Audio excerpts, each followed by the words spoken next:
Welcome to Leadership Lessons from the Frontline. We have our presenter Dermot Flynn today, and I'm just going to cover some ground rules with you today, just throughout the webinar.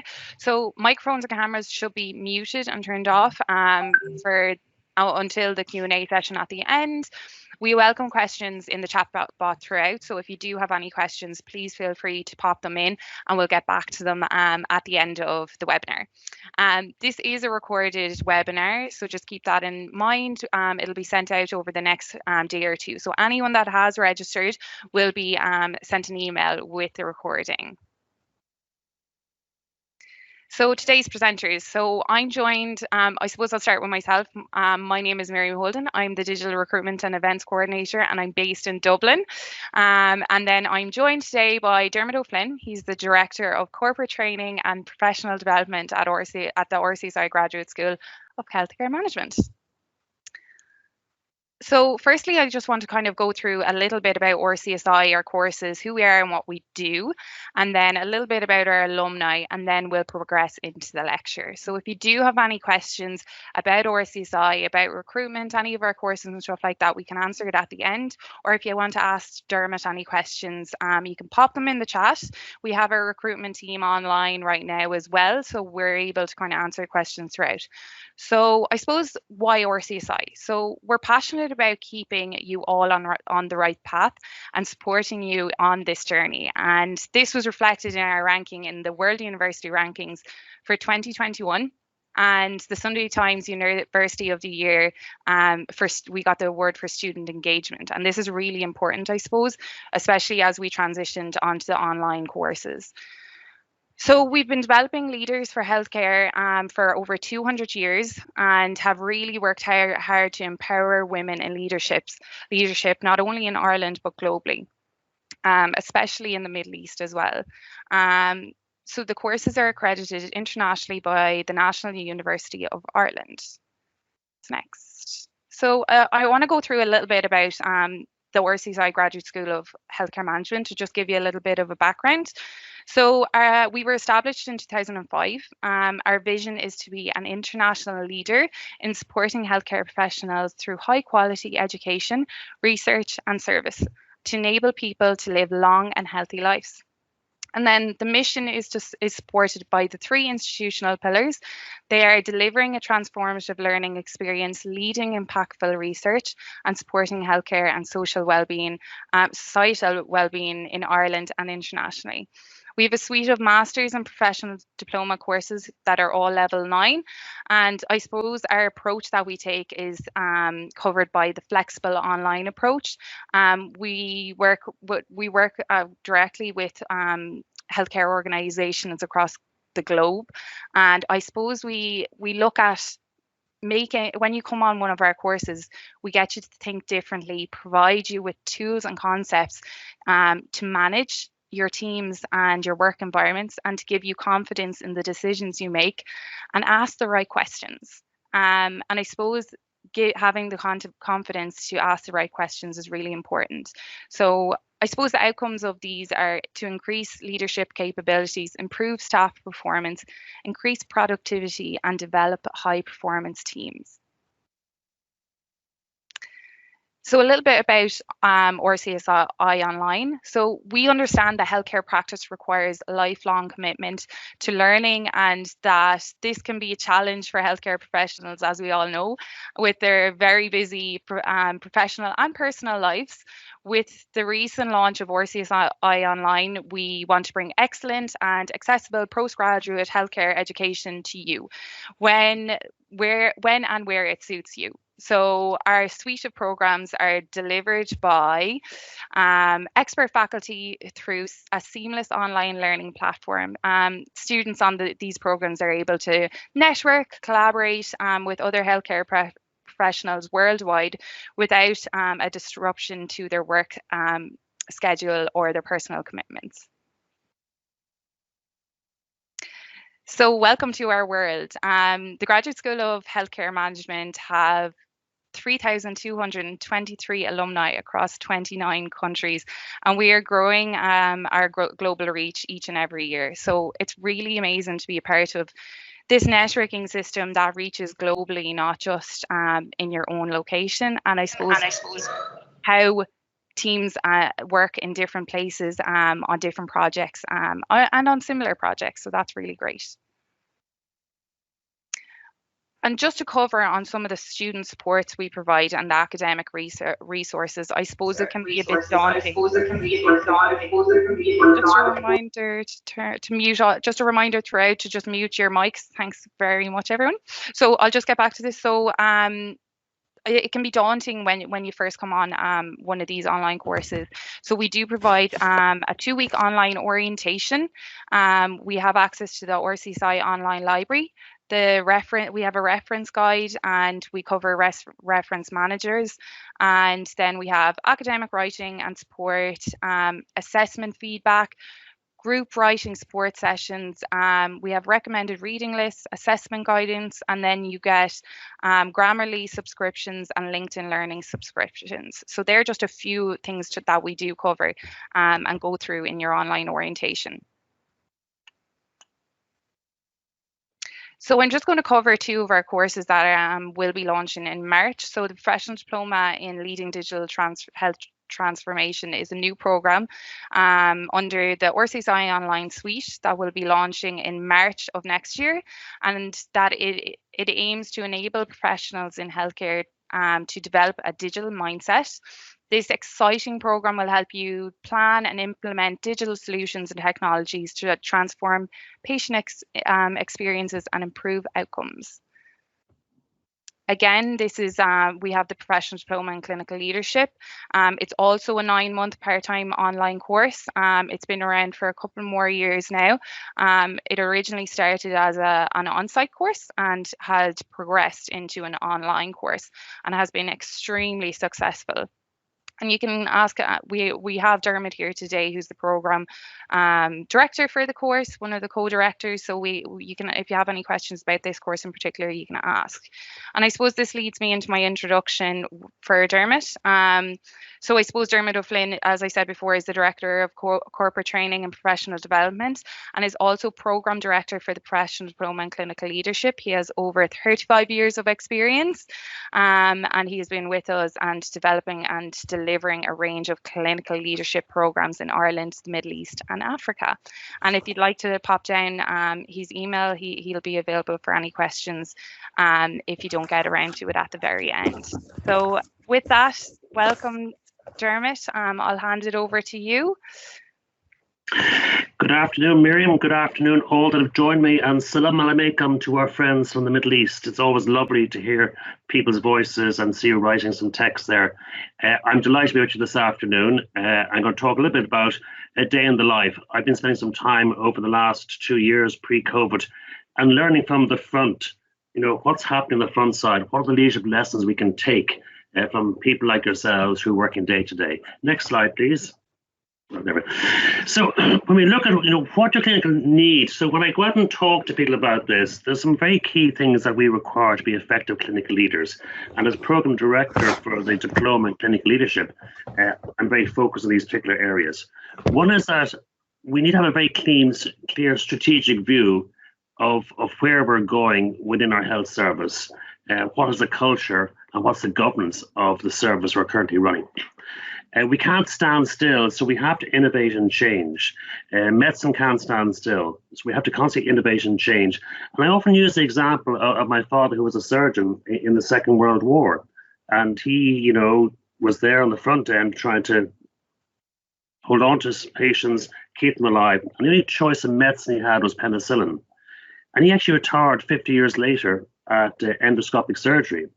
And the question I asked him at 90 was, how do you manage that? How do you get that huge change? He says, you keep on asking the question, how can we do it a little better tomorrow? Small incremental changes, small improvements, and keep that in your head. So all good clinical leaders constantly ask that question of themselves and of their staff as well. We must also look at service users, think about who our patients are, the patient's family, and be constantly fanatical about quality. And quality means doing it right first time. My mother, who was an anaesthetist, was her mantra, was do it right first time, every time. And therefore we won't make the amount of errors, we reduce them. People are key. We can't run a health service without people. So having people who know what to do, when to do it, how to do it, and why are key. Plus, they must perform to the best of their ability, and we must give them the tools, skills, knowledge to do that correctly. And it is a business, whether you like it or not, whether you're involved in private healthcare, whether you're involved in primary care, in large organizational care. It is a business. We have to run it effectively. We have to make sure that people are set up for success. We must have the systems in place for that. And leaders finally need to have a very clear relationship with their staff, with themselves, with their peers, and have high levels of emotional intelligence. So there's some of the key things I've picked up in my journey over the last couple of years. But to continue on from there, if I do the next slide, please. So some of the lessons from the front line, but I want to start with a quote from Charles Handy, a very famous writer on the whole area of change, of management and culture. And he says that people need leadership, things need management. And it's very dangerous to get it the other way around. So you've got to ask yourself that question, do I want to develop myself as a leader? And do I want to make sure that I have people followers? And there's a great Afghani phrase that says, if you turn your back and nobody's behind you, you're not a leader.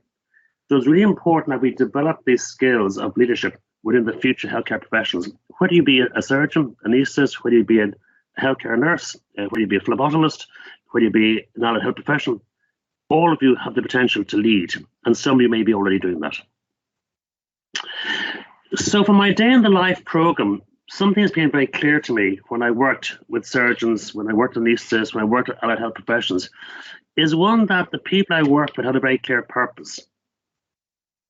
They could tell you what their purpose was, what they were there to do, and how they were going to bring people with them, and how they were going to engage with their patients. So they're very clear on their purpose, what they were there to do.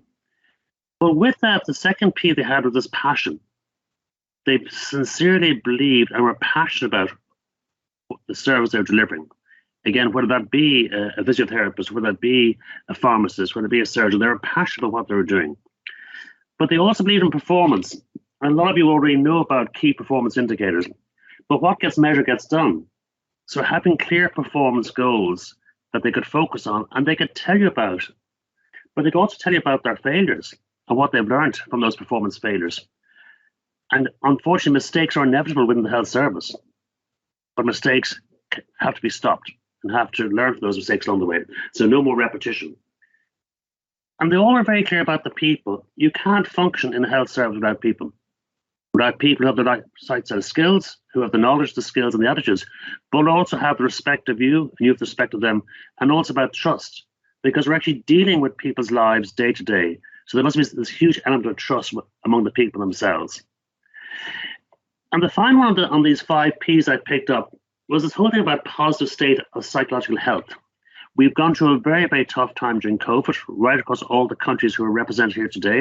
And it looks like in Europe, and particularly Ireland, we're going to go through another rough time again, that we must look after psychological health. People need downtime. People need to recharge their batteries. And that's very, very important. Recognizing the signals, both for yourself, minding oneself, but then also minding others and looking out for that. We're very good about caring for our patients, but often the healthcare sector, we're not very good about looking after ourselves. So remind yourselves at all times has been our mantra over the last 18 months here in Ireland. Next slide, please. So this became very, very clear to me. Now, don't allow others to pour cold water on your leadership dreams. If you believe that you need to develop yourself with a set of skills that will allow you to become a more effective leader in your service in the future, then go for it. Don't hold back. Go and talk to people you respect, the people you look up to. What can you learn from them? And more importantly, if you want to put that into reality for yourself, is getting yourself a qualification in the area, which will help you develop those set of skills and that you can actually use in the future. But a lot of people tend to pour cold water on people's dreams. I don't. I encourage people's dreams. And as an executive coach, a lot of my time is helping people to actually realize those dreams and put them into action at the end of the day. If we remember that phrase from Nelson Mandela, very, very important, he says that if you're going to have a dream, it has to come into reality at the end of the day. So making sure that you have a reality backed up with good goals will help those dreams succeed. And that sets me nicely into the whole area of setting goals. Very interesting when I work with these people, and whether these people were based in the UK, Middle East, or Ireland, or Africa, the people who were highly effective had very clear goals. And those goals were specific, they were measurable, they were agreed, they were realistic, and they had time dates. And they could tell you when you talk to them what they're working on and why they're working, and why it's going to make a difference. So it's very important for all of you, not just to have work-related goals, but also have personal goals, things you want to achieve for yourself in your own personal development, but also with your lifestyle and your family, sports, health, etc. And one of the things we really focus on in our chapter, I should say the first phase of the professional diploma in clinical leadership, is getting people to manage themselves. One thing you've got to do is set your own goals and measure your success along the way. So clear goals become very, very important to you. It goes without saying, we're working a health service, but treat people fairly always. Unfortunately, there's a culture across many health services where that does not happen, where actually hierarchy, unfortunately, ends up bullying and not treating people fairly. So it's very, very clearly that you treat your staff fairly, you treat your colleagues fairly, and more importantly, you treat your patients and the patient's family fairly as well. And I always remember the first time I started working many, many years ago, 35, 40 years ago now, in the back of a hotel. And I met a hotel porter called Brendan. And he said, who am I? And I explained who I was, as a trainee working in the hotel. And he said, remember, it's nice to be nice and be fair always. And I've always remembered that to this day, that I've always treated people fairly, always. And by doing that, you gain respect from people around you. But also you know that you can leave a day's work and know that you've done a good day's work, you've been fair to people along the way. So don't forget the fairness. A great quote from Michael Jordan, and I've seen this quote many times often in healthcare as well, is that we learn more from our mistakes than our successes. And that's really important. We live in a healthcare environment where mistakes are inevitable, but repetition is not. Things do go wrong. We're not dealing with machines, we're dealing with people. And therefore, the ability to sit down and discuss in an open manner, what can we learn from the errors we've made along the way? And by doing that, you actually enhance and improve the outcomes both for your patients, but for the service you're delivering as well. So never be afraid to say, I made a mistake, and now I've learned. Never be afraid to hold a meeting to review the errors that have taken place in your department over the last month.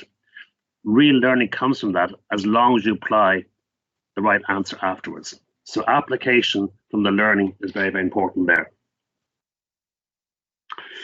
The whole positive psychology movement has moved very, very rapidly, but actually many years ago, Brian Tracy was already discussing this. He was a world-leading speaker around the world, and he had a great quote, says that developing an attitude of gratitude and giving thanks for everything that happens to you is really important. And what really good people do in this, not only do they thank people and mean it, but they also keep what we call a diary. And they keep a diary of what they're thankful for at the end of the day. And there's some very good evidence to say that people actually keep a gratitude diary are much more positive in their outcomes, both work and in personal life as well. So writing down at the end of the day, what are the 3 things you're most happy about today is a great way of reinforcing how good you have been. We tend to often focus on the bad things, but actually we're doing a lot of good stuff as well. And remind yourself that always. We had a couple of years ago, we had a lecture from the VP of Four Seasons Hotel, and he was speaking here in the College of Surgeons to a medical audience, although he was a very successful hotelier. And one of the quotes I always remember from this day was, cash is the oxygen of your healthcare organization. It's the oxygen of any organization, because without money, you can't function. So we got to make sure whatever money we have, we use it effectively and spend it correctly and don't waste it. You probably all realize in your own areas of work, there's massive wastage taking place. What can you do to reduce the wastage and improve the cash? So when you be private or public sector, always know where the money is coming from and how it's spent. And always feel comfortable going to talk to your CFO, your chief financial officer, and asking him to explain the budget. Because we're not trained to do budgets ourselves, although we do cover it in our courses. Be able to ask the right questions. Where does the money come from? How do we spend it? How do we allocate it correctly? Are we getting a good return for the money we have? All good questions. And then moving on. It's amazing to me the amount of times that people going to change things without making any plan. So it's key to have a clear plan, that the plan is shared with the team or the organization and is followed through on. However, if you don't plan, 9 times out of 10 you fail. The great Napoleon said that time spent on reconnaissance is seldom ever wasted. Time spent on planning is seldom ever wasted. So put a lot of thought. If you're going to change something in your department, sit down, plan it out, talk to the people involved, talk to the stakeholders, and then implement the plan once you've made. And that leads on to that whole question about change. Because change is the most difficult thing that humans face. We don't like it. However, we know if we don't change, we stagnate. So you've got to learn to lead and manage change and be an advocate for it. Because if you stand still, you're static. The care doesn't improve. So constantly ask that question that I mentioned at the start. How can we improve our service tomorrow? How can we make a difference to our patients tomorrow? How can we enhance or improve things for our staff tomorrow? Small incremental changes, not massive changes, but small changes that will make a difference, both to you, to your staff, to your organization, and most importantly, your patients. And that raised that whole issue around patient safety and quality care. It's not just your responsibility. It's not the CEO's responsibility. It's everyone's business within the healthcare organization. So whether you're the porter, whether you're a receptionist, whether you're a theatre nurse, whether you're a phlebotomist, occupational therapist, surgeon, chief financial officer, we are all responsible for ensuring that the time our patients come in the door to the time they leave, they're safe. And we have this quality philosophy of constant improvement. Quality never stops. It's a constant journey of improvement taking place all the time. And that's key for all of our successes, no matter what part of the healthcare sector you work in today. And it's clear if you have the choice, it's really important to get the right people on the bus. So building a team that you can work with and they can work with you. And this can be challenging when moving into a new department that the team's already there or the people are there. So you've got to create that environment that encourages people to do their best, that's honest and open, and people communicate. So quite often you end up inheriting a team that you have to mold to the service. Sometimes you're lucky enough to start your own fresh team. But it's key to get the right people on the bus, because that way you'll be able to go forward and get things done. If you don't do that, you get resistance, breakdown, and you end up in what we call pseudo teams or mobs, where we don't perform at all. And the only people who lose out, unfortunately, again, is our patients when we have teams not functioning correctly. And it's key here, we work very long hours in healthcare. We told some of our junior doctors that they're working 80 hours a week. We told the nurses working 48, 50 hours a week. So it's really, really important at the time that you have off, that you manage that time and enjoy it. And you decide what's the best way of managing your time in your own time. And whether that's just a lovely walk down the Corniche in Bahrain or Abu Dhabi or Dubai or Oman, or is it going for a game of tennis or playing football or just sitting and watching the sunset or reading a book. But you need that time off. You've got to look after yourself. Because I've seen time and time again, people, because you're caring people, you come to work when actually you're too tired. You haven't switched off and relaxed a bit. So look after yourself and manage that time effectively. And it just reminds me, when I had the pleasure of working in Africa, in Burundi, I've worked in 10 African countries, rolling out a training program with surgeons. But this is Lake Tanganyika, after a very busy day of teaching, where we're working in French and English, which is quite challenging for me, as my French is very poor. But it's better to sit down and just look at that beautiful view and remind ourselves how lucky we are to live where we are and to enjoy these spectacular situations. And that 5 minutes of watching, reigniting me for the following day. Very worthwhile taking that time out just to watch and look and see. And very interesting yesterday, at our graduation yesterday, Miss Cindy Eckhart was made an honorary fellow of the Royal College of Surgeons. And her final thought was that what does RCSI actually stand for? And she felt that RCSI stood for resilient, that as leaders in healthcare today, we need to be resilient, and particularly during this COVID crisis. We also need to be curious and keep on asking the questions. So curiosity is a key part of being a healthcare professional, constantly asking questions. Well, why do we do it that way? And what would be the effect and why should we change? Selfness, giving up yourself because we are in a caring profession, and innovate. We've got to innovate. To survive, we have to innovate. I thought that was a very clever way of using the Royal College of Surgeons' four letters into resilient, curious, selfless, and innovative. So it's been a pleasure sharing a few of my thoughts with you this afternoon. And now I'm delighted to take any questions. Thanks so much, Dermot. That was super. So we'll take any questions. I know we have some questions that came through online before the webinar for people who couldn't attend today. Yeah. I suppose one of the questions that did come in online, and everyone that is online at the moment, please feel free to pop them into the chat, or you can pop on your mic and your video and you can ask them away. So one of them came in specifically about Professional Diploma in Clinical Leadership. It says, is there exam during the program, and what's the duration of the live webinars? So yeah, so the exam, yes, we have. We start with the webinars are 1 hour duration, once a week basically, and then we have at the start of each module we have 2 3-hour webinars. 2 days, one after the other, so Thursday and Friday. When it comes to exams, we have 3 assignments. The first assignment is an individual assignment, 3,000 words, which covers module 1. The second assignment is more in many ways more interesting, but also more challenging. It's a team assignment to be part of a virtual global team working on a report that you have to produce, and also present your findings online to your lecturers, people like myself.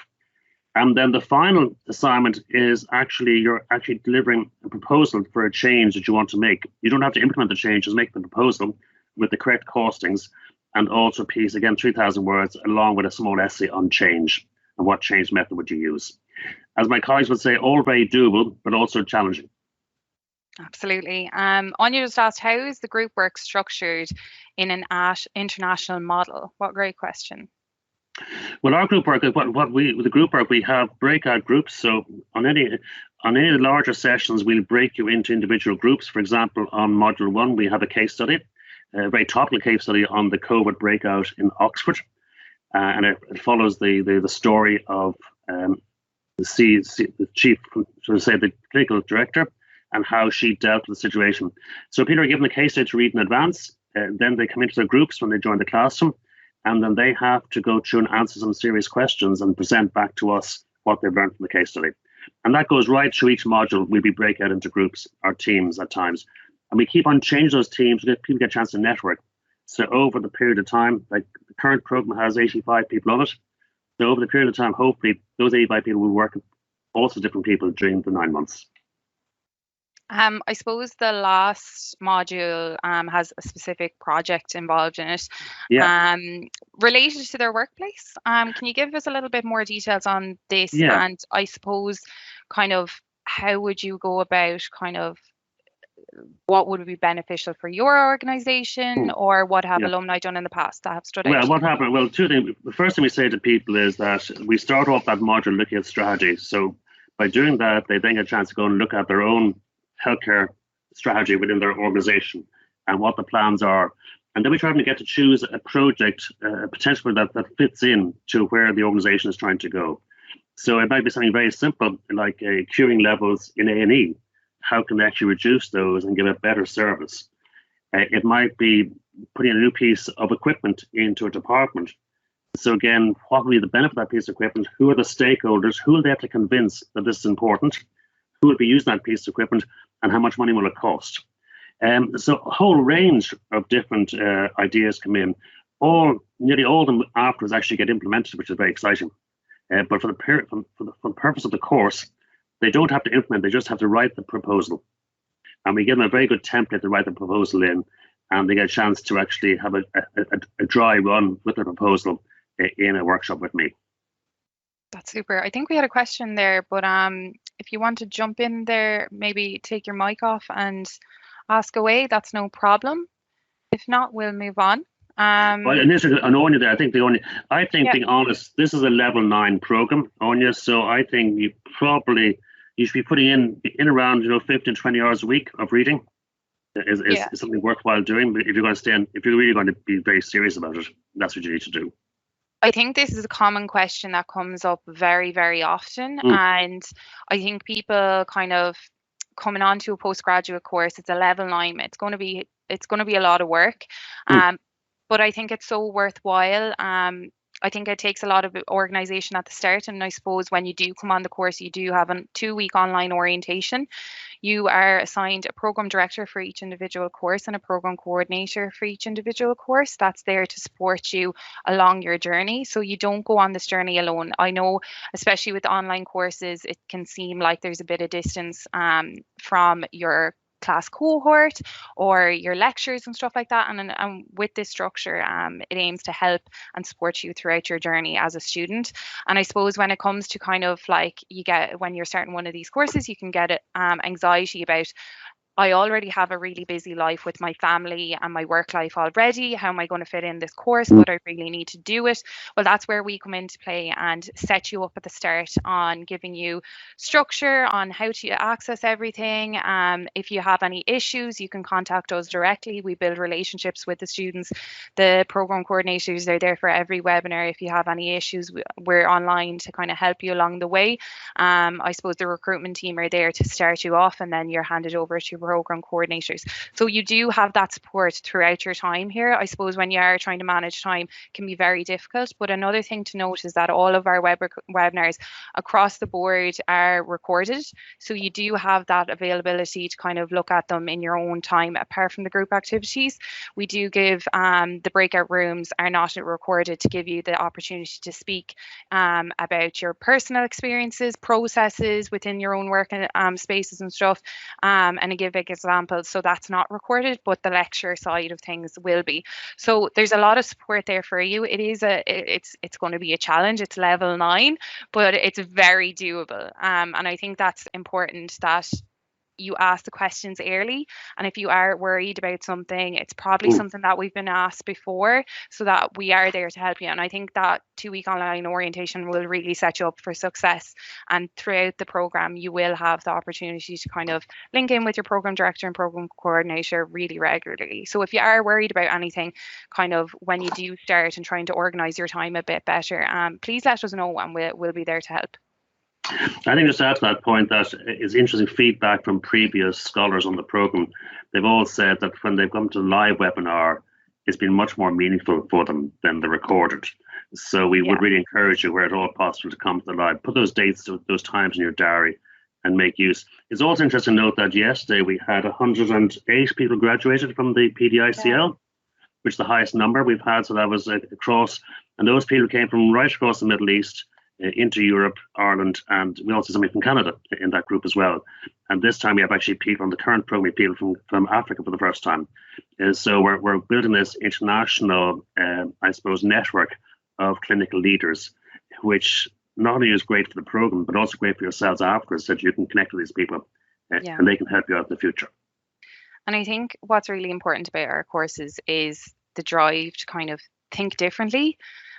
Work with different groups that do similar processes, but just differently. And I think it was really funny when we were doing some of the days on site. We had 2 individuals working in buildings beside each other. They had the same task to do, but they were doing in the same organization, and they were doing the process completely different. And they just thought it was really interesting, and it was great to kind of share them different processes and see what works for people internationally, as well as based in Europe and the Middle East. And it's great to have the opportunity to share that. And especially with COVID, it's a worldwide issue that within the last 2 years, we've been able to kind of have that networking and support throughout our, not just the professional diploma and clinical leadership, but we have gone online with all of our courses. So it was really nice to kind of have that platform that you could go have an open space and a safe space to kind of start a conversation about something, especially with such a new topic. And I think that's what we pride ourselves on, to give you confidence in the decisions you make and the decisions that you make at the table, and that make sure that you're asking the right questions. And I think that's really important, especially in times like these. But if you have any other questions, please pop them in. They can be recruitment related, they can be course related. Any questions to Dermot about his lecture today or any of the future ones as well. We have a recruitment team on online at the moment. We have a question come in there. Are we supposed to attend the? Oh yeah, that was covered by Dermot. So are we supposed to attend the live lectures? In case we couldn't, will they be recorded? So yes, they will be recorded, and they'll be on your virtual learning environment. You'll all have a virtual learning environment where all your lectures, everything is held. You'll get a full run through in your online orientation about how to use this, how to interact on calls and stuff like that. To just build your confidence, just working on the course itself and using our platform. So that'll be perfect. So Franco says, another question came in. When is the deadline in submitting the application? So we take applications on a rolling basis. We have 2 intakes a year. So we have one in the spring and one in the autumn for our professional diplomas. And then for our masters, we have it just in autumn. So applications for our professional diplomas that are starting in March are open now. So you can apply. If you have any questions, you can pop in a register your interest form, fill that out, and one of our recruitment team will get back to you straight away.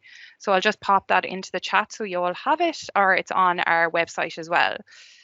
So Jade, so I had a question come in too.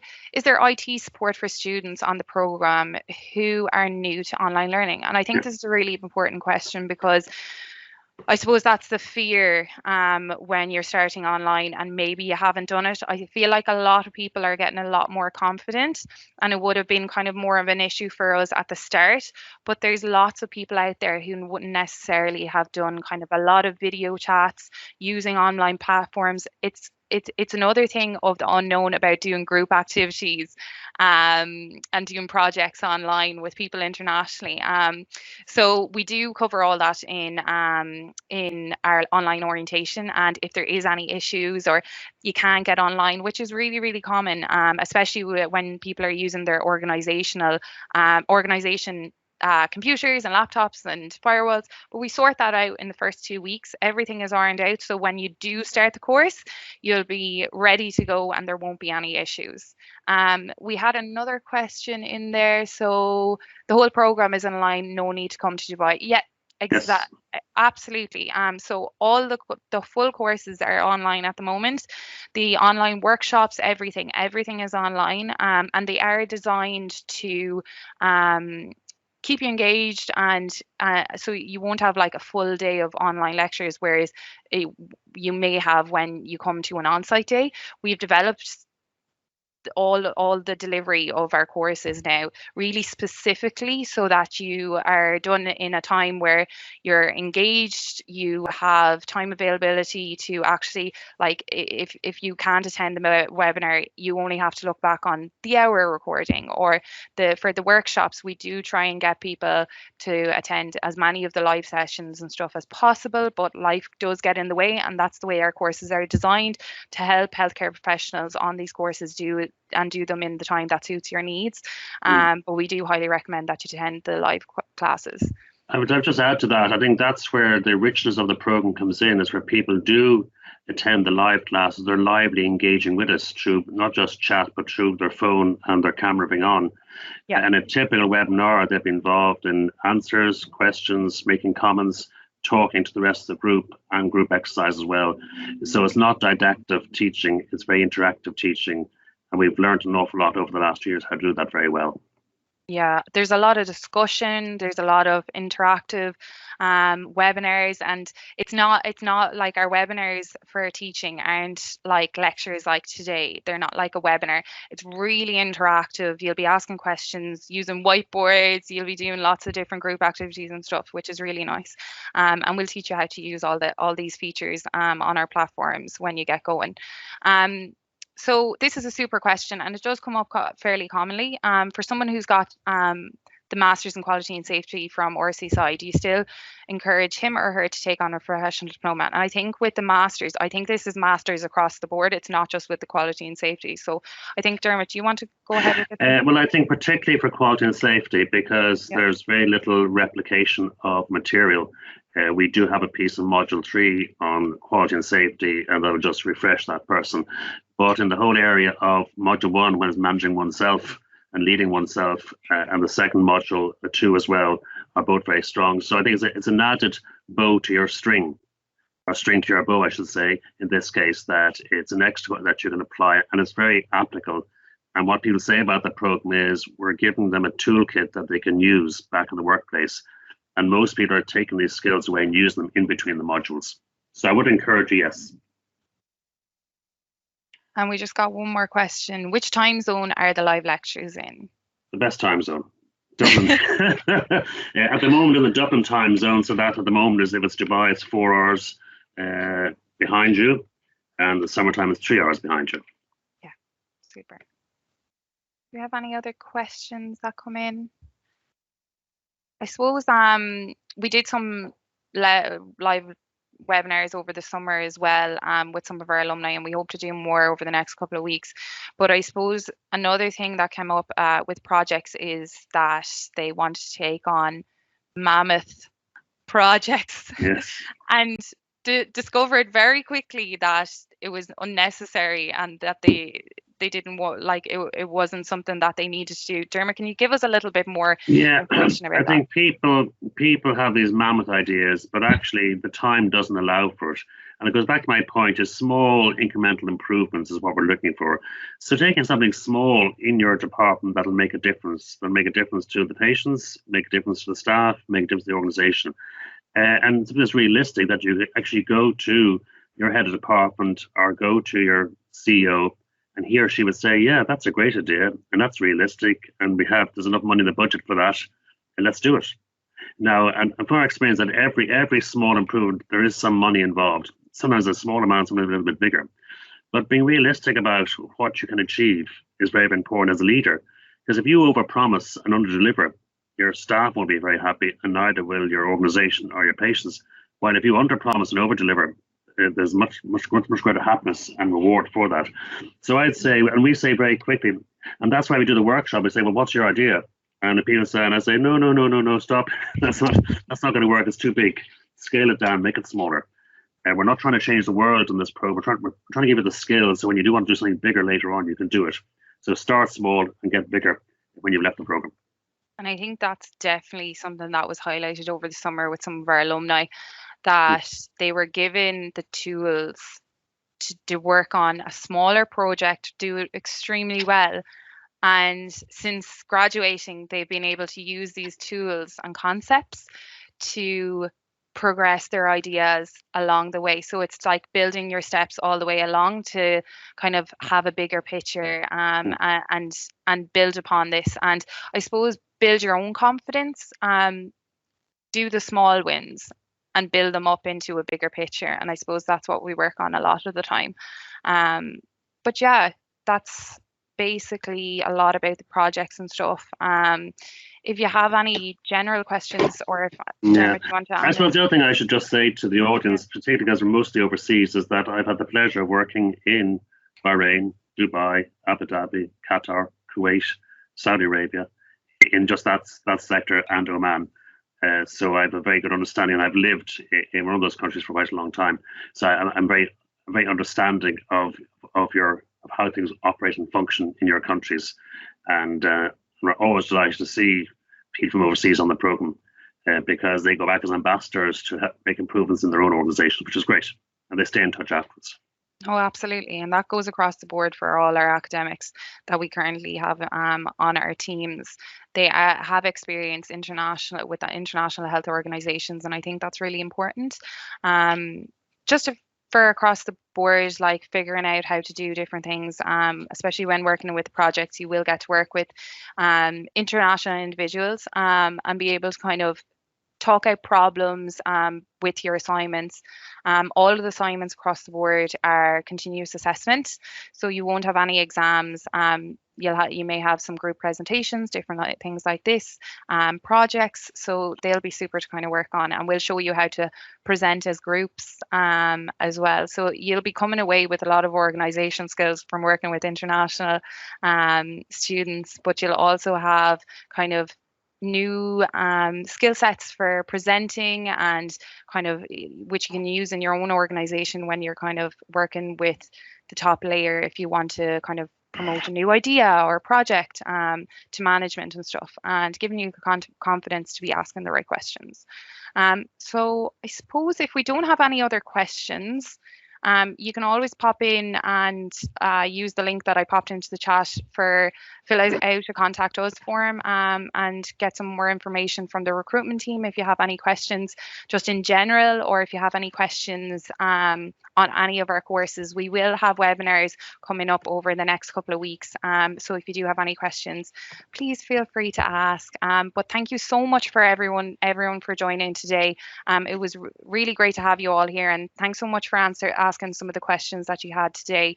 It's really great to kind of get them answered on the live webinar.